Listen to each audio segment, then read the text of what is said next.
Shalom teman-temanku TNT, apa kabarnya? Semoga teman-teman semua tetap dalam keadaan yang sehat dan kurang apapun ya. Nah, hari ini kembali lagi bersama Yobel di acara gue TNT Online Sharing yang tayang setiap hari Jumat ya teman-teman, jam 1:30 siang. Nah, teman-teman, hari ini saya mau sharing ke teman-teman satu tema yang berjudul Pause and Pray. Maksudnya apa sih pause and pray? Nah, coba teman-teman pernah nggak ambil keputusan saat lagi panik, atau mungkin saat teman-teman lagi emosi, atau lagi marah-marah gitu. Lalu setelah emosi, setelah marah-marah itu udah mulai reda, teman-teman pernah kepikiran nggak? Aduh, kenapa ya tadi ngelakuin itu? Tuh, aduh nyesel deh tadi marah-marah. Tuh ya, hampir semua dari kita mungkin pernah ngalamin kayak gitu ya teman-teman.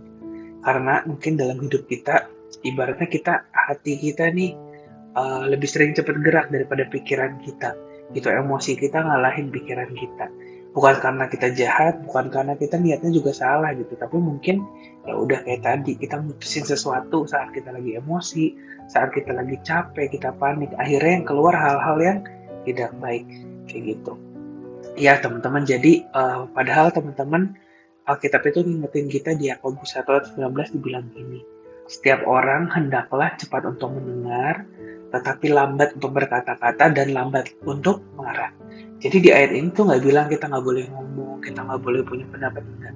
Tapi dibilang pelan dulu, lebih baik kita cepat mendengar dulu daripada kita cepat berbicara gitu, apalagi sampai marah gitu. Jadi pelan untuk mendengar, pelan untuk merespon, pelan untuk ibaratnya sebelum emosi ambil alih, kita pause dulu gitu. Ya mungkin di Amsal 19 ayat 2 juga dibilang, tanpa pengetahuan kerajinan pun tidak baik.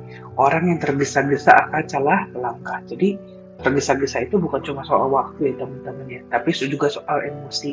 Kita mungkin bisa cepat banget marah, kita cepat emosi, tapi kita juga bisa jadi salah arah gitu. Makanya kenapa pause and pray ini penting teman-teman. Pause and pray itu bukan berarti kita kabur dari masalah kita. Bukan berarti kita jadi diem aja, jadi pasif, tapi kita berhenti sejenak, tenangin pikiran kita, tenangin hati kita, supaya Tuhan yang pimpin langkah kita selanjutnya. Ya mungkin cuma sebentar kok pause itu. Ya kadang kita cuma butuh narik nafas, kadang kita cuma butuh diem mungkin 10-20 detik, kadang kita cuma mungkin perlu bilang dalam hati kita, kayak Tuhan, aku lagi nggak tenang nih, aku lagi emosi, tolong bantu aku gitu.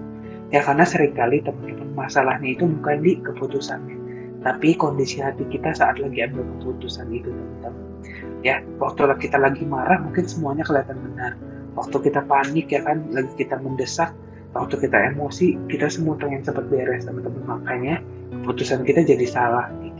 Ya jadi teman-teman hari ini belajar untuk pause and pray. Kita diam dulu sejenak, kita berdoa, biarin Tuhan yang ambil alih keadaan kita, dan kita bisa ambil keputusan dengan sesuai kehendaknya Tuhan, bukan dengan emosi kita.